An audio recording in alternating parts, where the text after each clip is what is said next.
Welcome back to the Hot Mess to Awesomeness podcast, a show all about inspiring smart, busy women to put their happiness at the top of their to-do list. Join your host and life coach, Dion Thompson, as she chats with amazing women who have figured out how to make their happiness a priority, and more importantly, what it's really like to go from hot mess to awesomeness. And now, on with the show.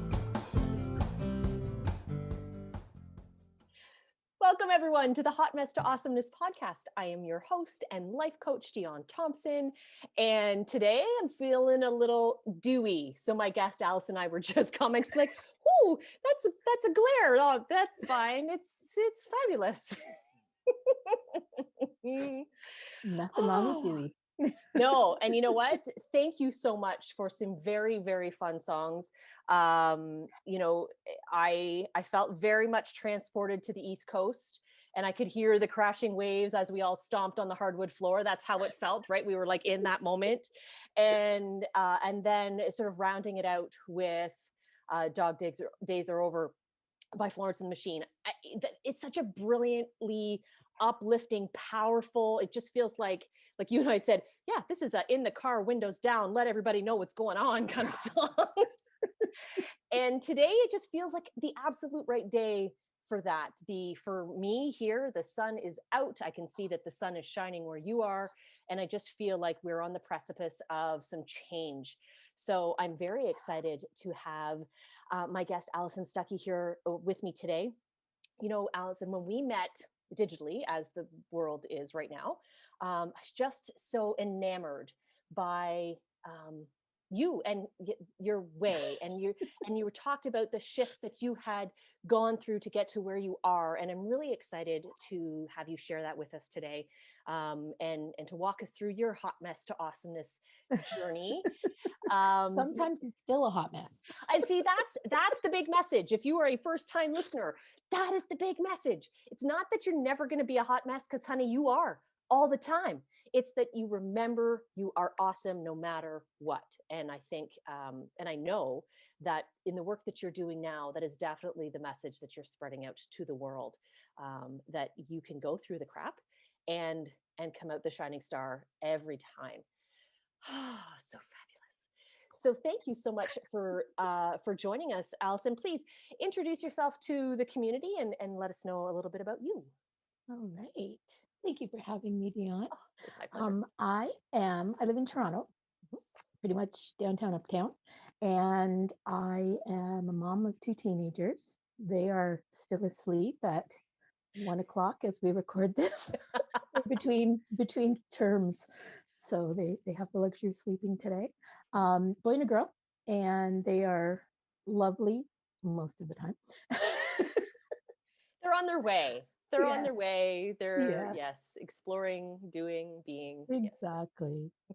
I'm married and I have my own businesses. I have a couple of businesses, but the one I'm really focusing on right now is with my business partner. And we are both intuitive life coaches and mentors. And we do a whole lot of personal growth type of stuff because that's our passion.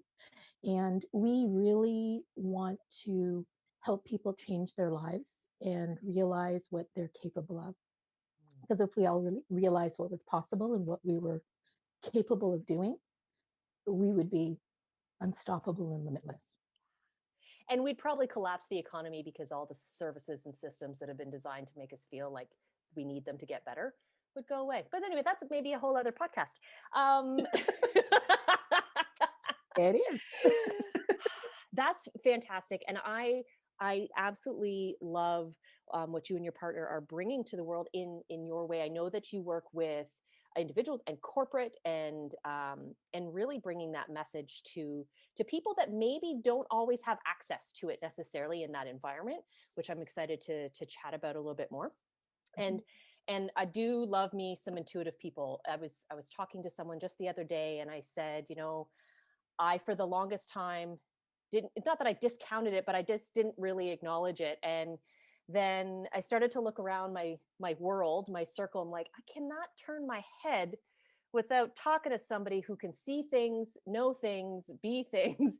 Maybe there's a thing here. So I'm very excited to have you talk a little bit more about that as well.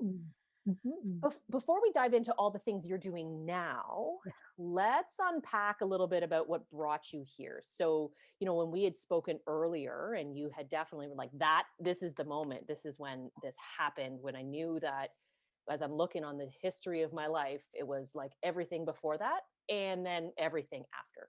So walk us through that so we get an idea of what brought you here.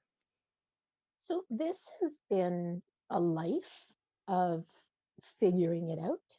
Um, Came from very fortunate circumstances, didn't want for anything when I was growing up, had the education, had the support, had everything else. But the expectation was the standard, typical um, societal expectations: go to school, get a job, work through the ranks, do well, push yourself, retire, and that's your life. Even though I watched my father, who was an entrepreneur, who had taken over the family business and had grown it from this to this. And he really is the one who is the one I want to emulate, because he's brilliant, and he's just amazing. And what he's capable of is unbelievable, and self-taught pretty much. And I just, through life, did what was expected. I was the meek, mild mannered child. I did have this crazy inside of me when I was younger that was tamped down. Mm-hmm. So it was very much, no, that's not how you act. When I was 9, 10, 8, 9, 10, and always in myself, I guess, knowing, having it pushed down that this isn't how I'm supposed to live. This isn't who I am. And I developed a kidney disease when I was 12. And that was sort of probably the cusp of everything changing. Even though I didn't know that was the catalyst to everything. I was very sick. I recovered fully. But just everything that had happened during that time is still lingering. And I'm still trying to get over and release all of that stuff that's so deeply inside of me. That was a lot of years ago. Fast forward through university, in high school, never really fit in. I was the one who was the chameleon through all of the groups, friends with everybody. Through work, friends with everybody. I didn't have my clique, and it was never comfortable for me. I never had this career that I had to go back to after I had my kids. And I had my children somewhat late. I was 35 when I had my first child.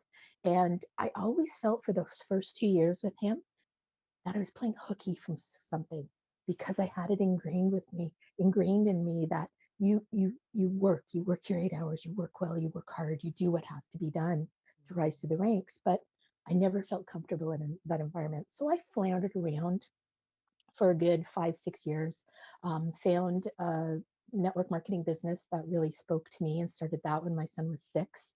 But again, that was in the corporate mold of push the numbers, and it never felt authentic to me. I had great success very quickly, but I didn't do it authentically. I did it in a corporate frame of mind. And there was nothing wrong with that for some people, but that was wrong for me. So fast forward to 2012, I wasn't listening to the universe, whoever I'm supposed to be listening to be who I am. And I came down in my 40s with a very complicated case of mono. Mono in your 40s versus mono in your teens or 20s is a very different thing. I had liver complications. It was ugly. I have an English degree. I couldn't put I lost my words. I'd be talking and I didn't know what the next, like I couldn't grab the words. It was freaking me out. That was about a year and a half. Like, will this ever come back? Um, didn't listen, tried to push again, came down with some food sensitivities and allergies. And at the time, my primary method of income was selling skincare and makeup, but everything that the allergies manifested was eczema and all this craziness on my face. So my confidence completely plummeted. And in 2014, I found myself in depression, never clinically diagnosed, but that's where I was. And if you had anybody who's known me for a long time, they would probably describe me as the happy one. She's always upbeat, she's always positive. And I was in this state of depression. And one day I woke up and I just thought, wow, I don't want to be here for the rest of my life. And that's when I started digging into all of the personal growth. I was a huge reader of fiction, to the tune of between 50 and 100 books a year. And I jumped into personal growth and didn't pick up a fiction book for 5 years. Everything was personal growth. I listened to everybody I could. I was just eating it up, eating it up. And some things happened from that point. Really started getting downloads from my intuitive side and having these crazy visions and things that were just getting pummeled into me pretty much by the universe, and I couldn't ignore it. So I started embracing, didn't know how I was going to do it. In 2015 was the initial incarnation of Live, Love, and Joy, which has morphed today to a partnership with my fantastic, and we are so aligned business partner, Kendra George. So it's been a, yeah, Well, it's been a hot mess. And, it's interesting, the theme of, what you were saying, not listening. And I hear this a lot. And what when you look out and go, why is this happening? Like, what is it that, there are people who tune in early, who just have that way, and perhaps either the force is strong with them or it's been modeled for them. But I attribute, for me in my world and the people that I know that have struggled with being able to hear their own thing, we are definitely conditioned to not. And not just conditioned to not listen. No one has given us the tools, or there's no conversation around how, like, it's a thing. Like, when you hear it, it's a thing. And to follow, and then to see the evidence, and to acknowledge that it's a powerful part of you. It's a tool. It's the thing. And because this is something that I continuously see, and so often in women in the 35 to 50 range, who are like had to break open, had to find, had to collapse, had to get sick, like something had to happen. I've been really like, and me too, totally broke open number of times, wasn't pretty. I was talking to my daughter. She's 9 now, she was 8. And I thought, you know what, like, we need to start having these conversations about what you feel and hear and know and trust. And so she named her intuitive space Lovey-Dovey. And so we talk about listening to Lovey-Dovey. And then she also named what I know it's her ego, it's the other side, the inner critic. She named that Brian. She's like, because it's kind of like brain, but it's not your brain. And I'm like, whatever works for you. So it's been really fascinating to have these conversations with her using these reference points. Like, okay, so when, is this you, Brian, Lovey-Dovey, like, who's coming at me here? And giving her that opportunity, that, like, a language and a framework. I'm, fingers crossed that this is, when she turns 40, this isn't a thing, right? There's no need to break through, break open, break down. That she has tools. I can guarantee you she's going to need therapy, because that's just the way of life. But it won't be because she felt that she couldn't hear her own self. Anyway.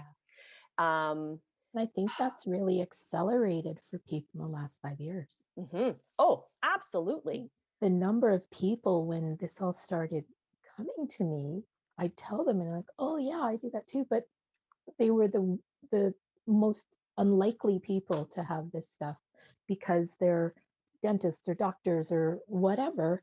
And they're like, oh yeah, I have that too, but it wasn't talked about. And now it's more open and it's becoming mainstream. Mm-hmm. Even the morning talk shows are talking about mindfulness and connecting and journaling and all of that stuff. I really, being someone who has a science background, I really love the congruency with what would be deemed more sort of typical evidence gathering, right? It's not, I was saying earlier, I'm like a nouveau woo-woo. I to me, it's like it's occupying this space, be like from the what I would deem way out there, something I just cannot fathom, to like the hardcore science. And everything's sort of coming to this middle point where it's attainable and it's Mm. fathomable and it's, yeah, okay, I can wrap my brain around that, no matter how far to one side or the other that you may have been. So super, Absolutely. super powerful. Now, Alison, I'm curious. So there's, I can appreciate the turning off the fiction book reading so that you can tap into the myriad of things that you have access to. And I'm very familiar with that point of the transformation where it's like, okay, I accept that I'm here, but I don't know what I'm doing. So I'm going to take it all in, right? I'm going to just, all of it. But then there has to be a moment of discernment where you're like, it's not that you're cutting things out, but what you're fine tuning to what you hone in on, what really resonates with you. And then, which tools you're going to apply, because I mean, you can apply them all, but you find your faves. So I'm very interested to know in what you sort of honed in on as far as practices and ideas and sort of, it could be theories, it could be mantras, but things that kept you evolving, right? The journey is 5+ years long, and I guarantee you every day is not sunshine and rainbows. So what is it that you turn to keep you moving forward? So my biggest thing is I love books. You're in I good company here, that's um, for darn sure. I actually like having a physical book, and it's it's not that I didn't want to listen to or watch things, but I'm very visual, so I need to see the words and see faces. But there's so much information, and there's so much more information now that it's really hard to discern what you need to look at, what will help you. So I became very quickly um, someone who just trusted that I would get the information that I needed. So if it was something I saw, it was, does this resonate or not? Is this for me or not? And very quickly, yes, no, especially for digital stuff or going through personal development books, definitely listening to other people who I looked up to, who I saw as mentors or as people who were like me. And when they were recommending something, that's what I would pick up. So I just now I even will just open a book and that's and the there it page I is. need to see. So I just want to comment. I apologize for jumping in No, there no, because it's I okay. just I remember that moment when I acknowledged that I could just trust myself, right? To just trust that, and it's such a tiny thing, and when you turn that corner and just like it's not that the other 1,000 things aren't good. It's that this is the one that, even if it's not the only one you ever tap into, it's the one that you're going to do now, and then you're going to do whatever you're going to do with it, and you're going to be better for it because you choose that, right? And then you decide, this is what I need at this moment, and then you see how you need it. Then you're like, yay, me, and off to the next thing. It's just such a really um, a great practice to get into, It's a even lot if of time. right, and it is a lot of time, and at the same time No, it that saves actually time. saves time, right? And to even challenge yourself, so if you're listening, I'm challenging you right now to just for in one area, for one thing, just allow the unconscious, you're just choose, just yep, and then go with it. So if you have to make, maybe it doesn't have to be the big decisions in your life, although if you want to roll with that, then you all the power to you. But it could be something small, and then the second part of that is then reflect on it later. It could be the next day, could be the next week, and just go, what was the impact of that choice that I just allowed, and how is that working out for me now? Right? So that frame up and that opportunity to look at what you have done relatively at an unconscious level, it really does bring to light how you've been doing this all along.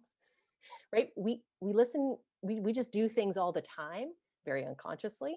And it's good to notice how things are working out. It's also good to notice how certain things that you do all the time not working out, right? And it's awesome to put our attention to that.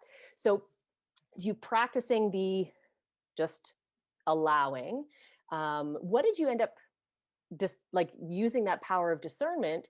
What did you end up landing on? What was, oh, I'm this person, oh, this strategy, oh, this tool? What did you end up fine tuning to? I am very much, and both Kendra and I are very much about awareness. Unless you're aware, you can't change something. So I have become very introspective. So I spend a lot of time just going internally. Sometimes I meditate So with a guided meditation. if you can't see her right now, she just air quoted on meditate. So so I'm guessing, so for those that are like, yeah, meditation, no, I think she's with you on this. Yeah. Meditate, air quotes. Yeah. I have my own thing that I do to connect to spirit, source. I believe there's a collective consciousness of everything that was, is, and will be. I'm agnostic, so that's my thing. And I get a lot of guidance from that, a lot of grounding, a lot of power. And I guess I've been meditating unconsciously for quite a while, just connecting to that. And I don't consciously do it. It's just something that happens throughout my day. I was kind of doing it when I was out for my walk today, listening to my tunes, listening. There was something that happened. And I'm like, oh, just really connecting, being aware, very much connecting with nature. I'm the one who literally stops and smells the roses. And we'll be walking and just stop and wow, look at that, look at that, look at whatever. So just when I used to go through life so on rote, just this is what has to happen next, this is what has to happen next. Not that that doesn't happen sometimes when I'm super busy, but I have realized that I really need that calm time. I'm also, I call myself a extreme empath. So I need that downtime because energies overwhelm me a lot. And I live at Yonge and Eglinton in Toronto, right?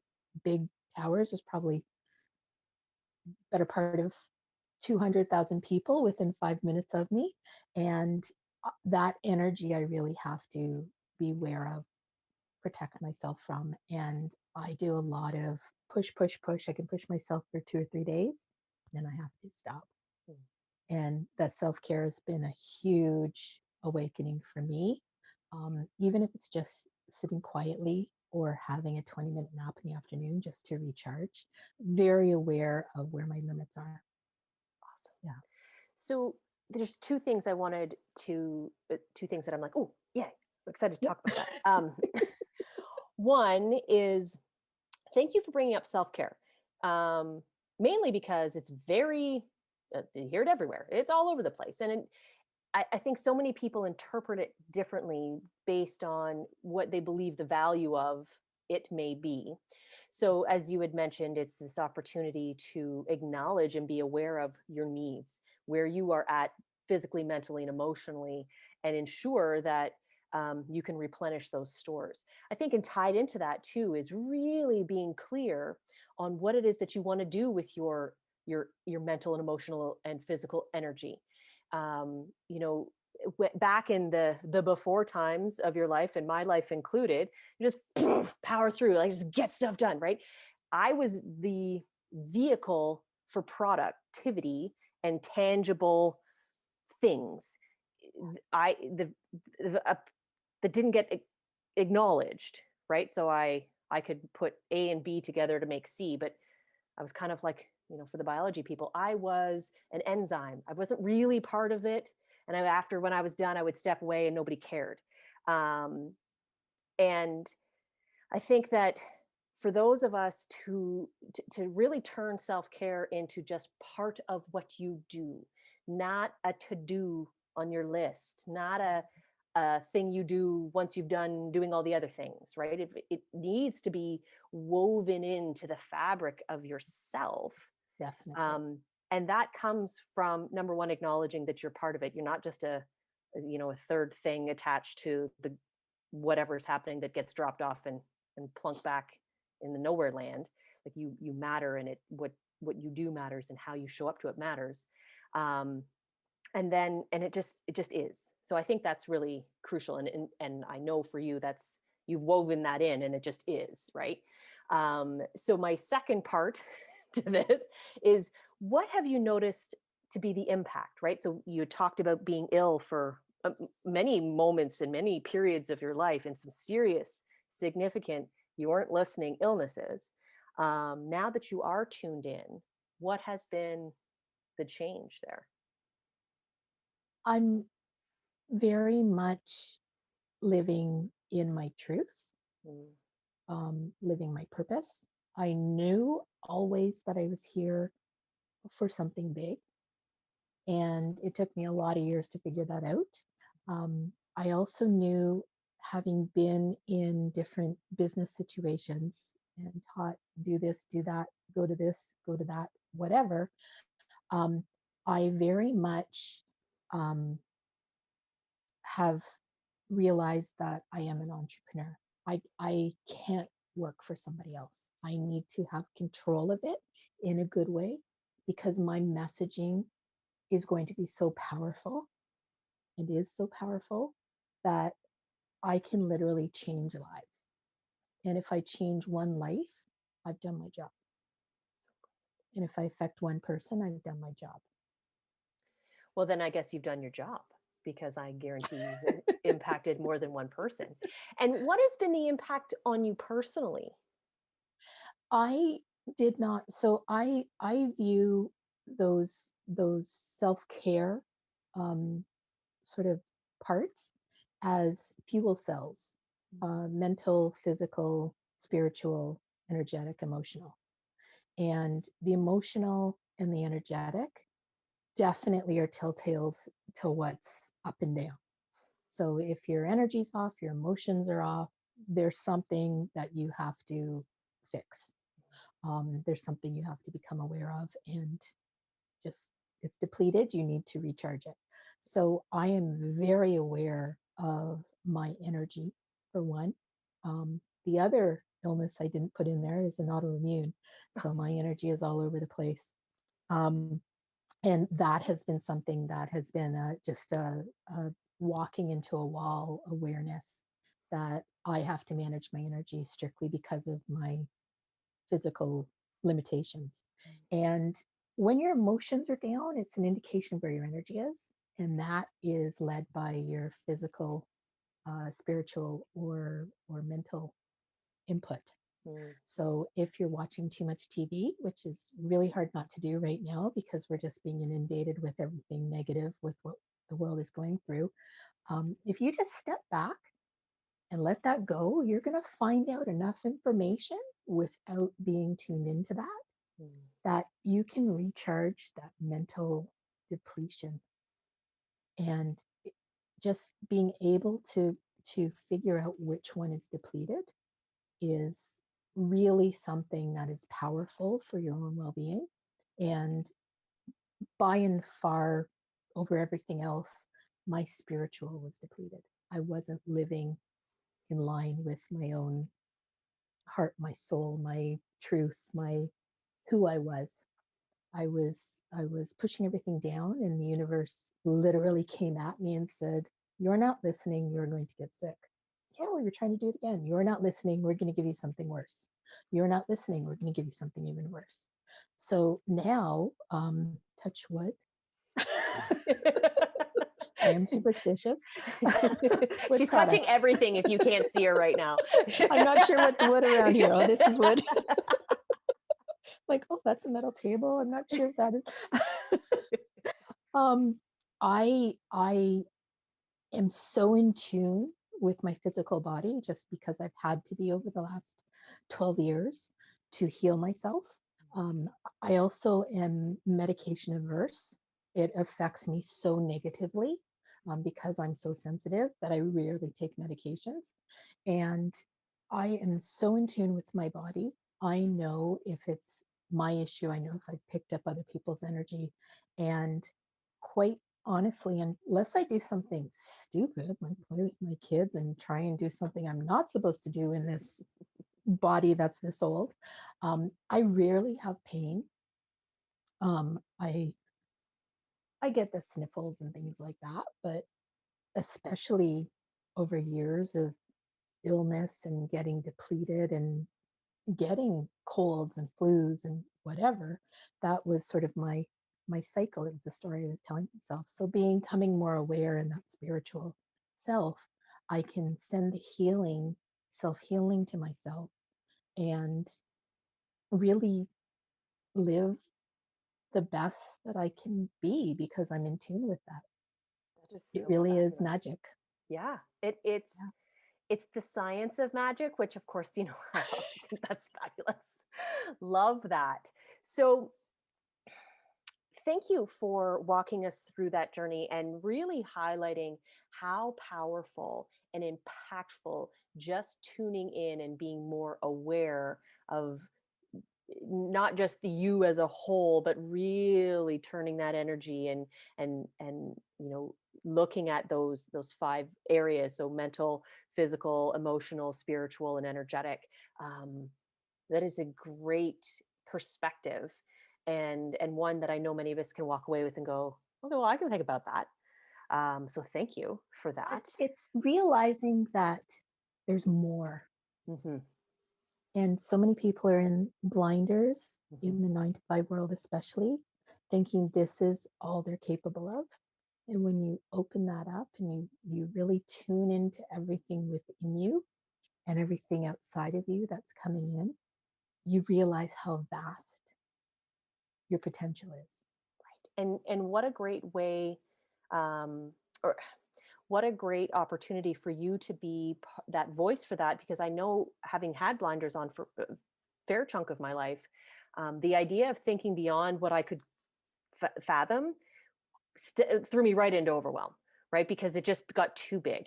I'm a relatively intelligent person, and I'm like, oh, that would connect to this, put the blinders back on. So That's um, scary. it is scary. And so, is that something that you and your partner tap into, as being sort of that space holder, educator, um, the opportunity for those of us who are sort of here to peek out, if you will, and you can, do you support people through that process of putting their head up and going, okay, I'm a little scared, but I think I'll be okay. Okay, I'm going to step out a little further. Okay, I'm going to step out a little bit further. Is that what you do? And um, if it's whatever it is that you are doing, I want to hear more about how you are showing up with all of this beautiful knowledge. That is definitely something that we do. We've also been there. Mhm. We've been on our own personal growth journeys for many, many years. We've known each other, I think it's 12 years now, maybe 13. So we are super aligned. We've been described by intuitives that we know, highly intuitive people, as two halves of the same spiritual whole. Mm. And we are so aligned.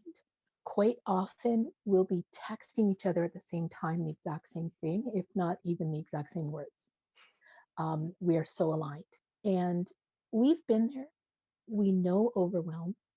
And our philosophy is take what you need, you'll get what you need, because people freak out. I didn't watch the whole thing. What did I miss? Right. That wasn't for you. If you saw 5 minutes of 40, that was what you needed. And we break things down into seemingly simple, almost just insignificant pieces, and spoon feed things to people that they can implement very, very easily into their day. And our philosophy is we're going to give you 5 or 10 options. We want you to do one. Pick one. If that works for you, keep doing it. If it doesn't, pick something else until you find something that does work for you. And it's making those little tiny adjustments through the whole thing that are so small but will have a massive impact at the end of the process. Absolutely, especially, and I love how you're, choose something and then see if it works for you. And if it does, then you're more likely to continue. And as you continue, then, habitualize it, and then it just becomes, and it's just you. And then you do the next thing, and you take on the next thing. Brilliant. So, what is coming up for you right now? What are you working on? What's happening? We are so excited. We have we have both been doing a lot of intense personal growth for the last 2-3 months, doing a lot of clearing of our old junk, all of our head junk, all of our doubts, past life stuff, childhood trauma, all of this different stuff to clear our way so we can hold space going forward for what we're creating. We realize the enormity of what we are creating and where it is going. And we are very much, we're not perfect. We laugh a lot and we are very real with each other, but we don't want to have that perfect persona because people aren't perfect. Right. And we are very much presenting ourselves as ourselves. We don't do anything unless it's fun. And we very much follow our intuition. We'll both bounce off each other, and we talk every single day at least once. And does that feel right? Should we be doing this? No, I didn't think so. Yeah, okay, just wanted to clear it with you. Oh, yes, absolutely, let's do that. And we are in the midst, and by the time this gets published, we are going to have it's called LLJ Connect, so Live, Love, Enjoy Connect, LLJ Connect. And that is going to be a personal growth hub where we have expert contributors who are going to be allowing you to tap into whatever you need in a variety of sectors of personal growth. And we really want to present something in a membership site that people can tap into, grow with, have a community that supports them, and accelerate the process that we've been on for 10, 12 years, and give you the experts that we know can do what needs to be done so they can help you grow into your purpose, into your joy, into who you are meant to be much faster than the process was for us. So that's where we're going right now. That is so awesome. I'm so excited for you. So exciting. Yeah. LLJ Connect. Got it. And so if it's live when we do this, which it will be, there will be a link. And so hopefully everybody will check that out. Alison, I'm so excited for you. And so for, again, if you're just listening, you lit up the minute you were like, oh, I'm so excited again. It's like beam. I'm kind of tamping it down because we have a very aggressive timeline on this, and we're just because we're in the infancy of this, we're doing it all ourselves. So like, it's blowing my mind how much content I have to write the next couple of weeks. I'm like, it's okay. The universe got my back. It's all good. Trust. Because it's always running in my head, like, what's our mission? What's our statement? And we've got that solidified now. So now it's just putting all the pieces in place. But we're also still doing our individual courses for people as well. So it's twofold. And we have our Facebook group, which we support and have some stuff. And I think you're a member of our Facebook group. I think I am. Yeah. I mean, I'm a huge fan of community. It's kind of my thing. So I love that you are building it on that foundation and offering people the opportunities to explore what it is they may need, knowing that there's no one size fits all, right? There's no, here's the program and there it is. And so brilliant, so fabulous.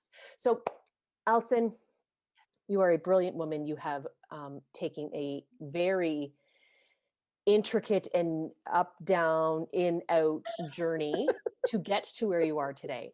What is a little something that you would like the listeners to walk away with? The little something is that when you think of the word possible, you think about it, it's so huge. And really, we are put on this planet for what is possible for us to do, be, and have. And anybody who isn't exploring that at least and opening themselves just a little bit to what's possible, you're not doing what you were meant to do here on this planet. Everybody has a voice. It took me a long time to get mine. And once you realize how powerful that is, even if you can affect one person with something positive and change their life in a good way, it's going to be better for the planet. So use your voice. Find what's possible. Possible. Just think on that. Just be with that. Brilliant. Love it, love it, love it. Alison, thank you so much for your time today. Thank you for joining us and sharing your light. I'm so excited for the impact that you're having, the ripple effects out to all of us all over the place. And to you and to Kendra, thank you for doing what you do. And I look forward to it. I'm pretty excited for you. That's awesome. Thank you so much for having me, Dion. Thanks for tuning in. Hope you enjoyed the show. Join Dion again next week to learn more about what you can do to go from hot mess to awesomeness.